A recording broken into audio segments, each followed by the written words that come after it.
عايز تضمن الجنة وعايز تضمن العتق من النار، ما تروحش بعيد واسمع بقى الكلمتين دول عن النبي صلى الله عليه وسلم. صل عليه، تبقاش بخيل.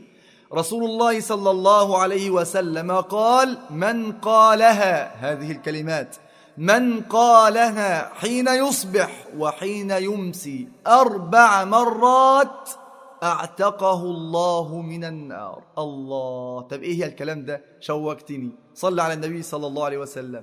بس تقولهم امتى؟ قبل طلوع الشمس وقبل غروب الشمس.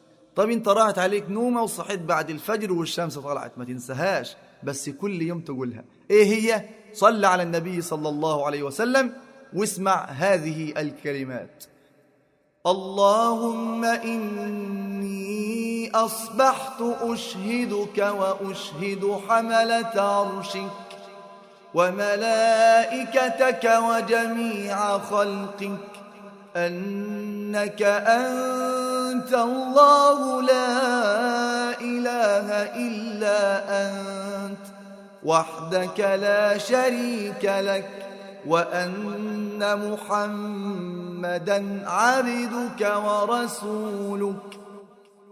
في الصباح تقول: اللهم إني أصبحت أشهدك وأشهد حملة عرشك. وفي المساء: اللهم إني أمسيت.